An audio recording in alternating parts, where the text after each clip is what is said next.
Hey guys, I'm Aaron from PhoneDog.com, and Android keeps coming to US Cellular. The LG Apex in the house, we're going to do a full review. It's another Android device on the regional carrier, and it has a full QWERTY keyboard, just like the Samsung Acclaim. So it's a nice keyboard, nice mid-range device. Is it the best Android device to get on US Cellular, particularly when the Desire's out? The Acclaim, the Optimus U, several other Android devices are on the carrier. Which one's the best? Is it the Apex? Who knows? We'll find out in the review. But first, special thanks to our friends at Best Buy Mobile. They've hooked us up with a bunch of devices. Can't hook us up with US Cellular devices because they don't sell US Cellular, but they've hooked us up with a bunch so we can give them to you in our One Paw Bandit game. One thing I like about Best Buy Mobile, when you walk in, you don't have to deal with rebates. You walk out, you don't have to deal with messy paperwork, waiting 8 to 10 weeks. You walk in, you get that $199 price out the door and don't have to worry about mailing it back. So pretty cool there at Best Buy Mobile. Enough of that. Let's get into the review.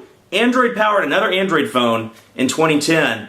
US Cellular, LG Apex. Let's take a look. So here it is, one of US Cellular's newest Android devices in 2010. Now if it looks familiar, it is. It's the LG Ally, but it's rebranded with some different color schemes, the US Cellular logo, and then a couple other things to make it the US Cellular Apex. So it's the LG Apex with US Cellular, and you can see it's maroon instead of the typical colors of the LG Ally on Verizon. But keyboard still there, 3 megapixel camera still there. Other specs include 600 megahertz processor, Android 2.1, 3.2 inch LCD display, and loads of fun as well. You can see on the bottom typical 4 Android capacitive buttons: menu, home, back, and search, and then physical send and end keys, which those are cool to have down there. You know, now if you remember my review of the LG Ally a couple of months back, and the event when I was there in New York City, it was a laggy device. It was laggy out of the gate. I thought it was laggy when I reviewed it, and unfortunately, you know, my testing with the Apex, it exhibits the exact same thing, or exact same issues.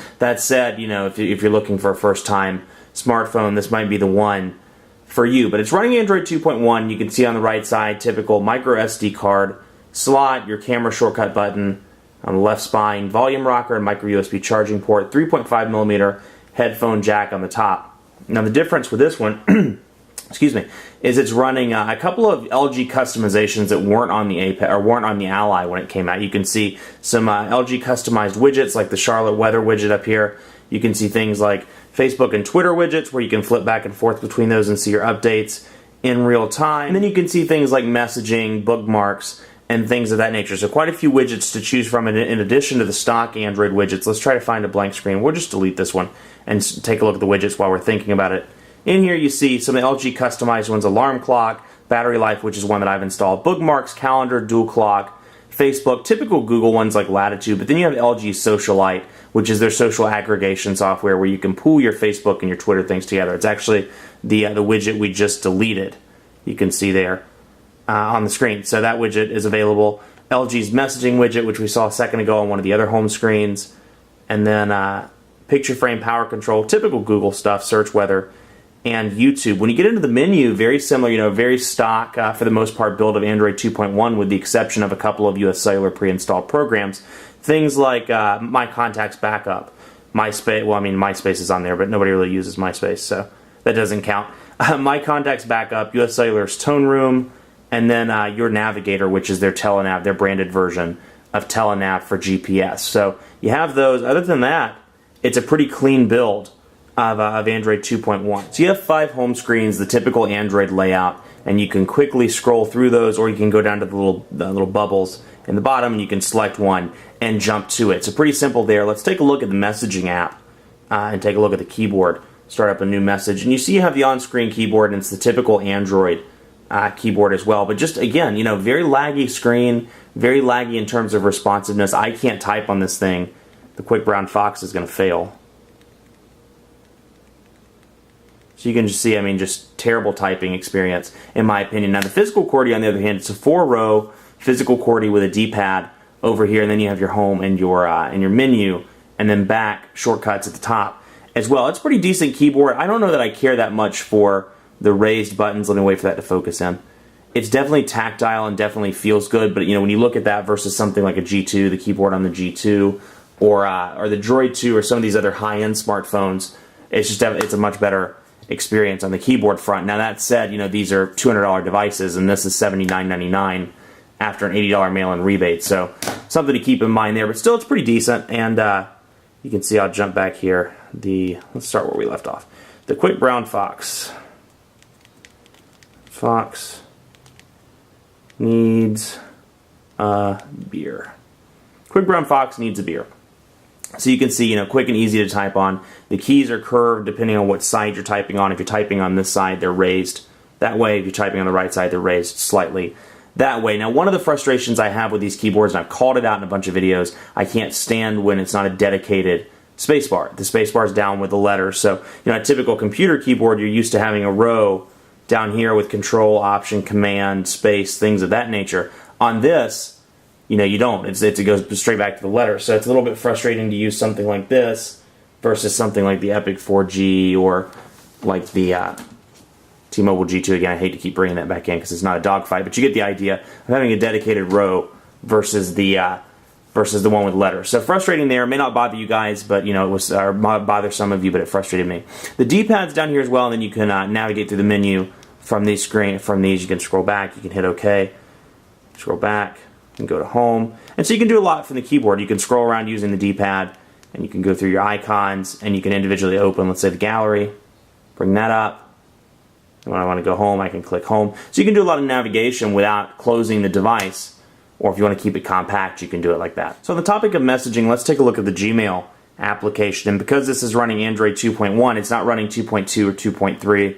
It doesn't have the updated Gmail app that you've seen in past videos if you've been watching the Nexus S or the Evo 4G or the Epic or any of those updates where it shows off the new Gmail. You can see, for example, we'll go into Google Buzz here, and you can see the header is the old style header, and it doesn't move. It doesn't have those shortcut buttons on the top right-hand corner, and when you go up, it doesn't stay at the top like the headers in 2.2 and 2.3. It's not able to be downloaded from the Android market on Android 2.1, so it's not a huge deal. And again, if you're not coming from Android 2.2, I guess you can't miss what you didn't have in the first place. But reviewing these devices, you kind of hope that some of these programs will be backtracked even further back, like 2.1, 1.6, 1.5. So, excuse me.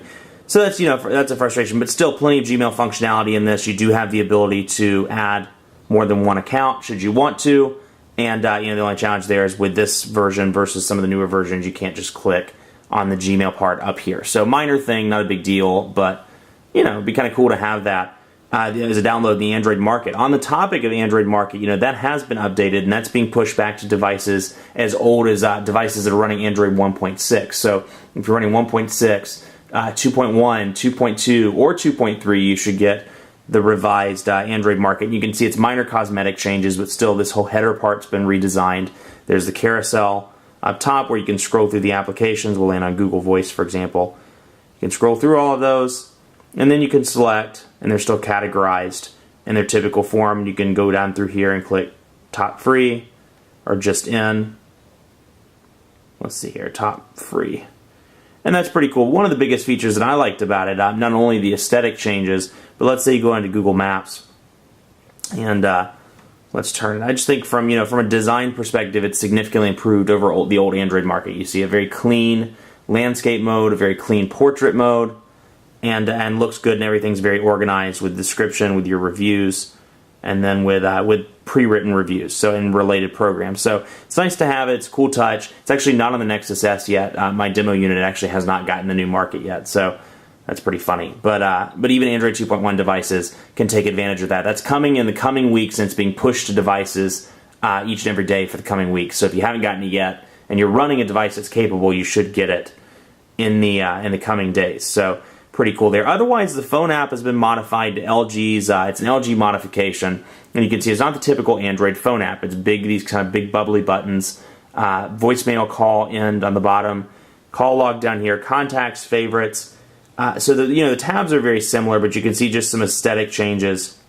I don't have any favorites, but call log. I don't have any favorites. Somebody likes me, but you can go to Billy Bob, for example. Call from there, and it's the typical Android, where you can call or message from one screen. But aesthetically, it's slightly different with some color changes, tab differences there, larger buttons. So again, minor things.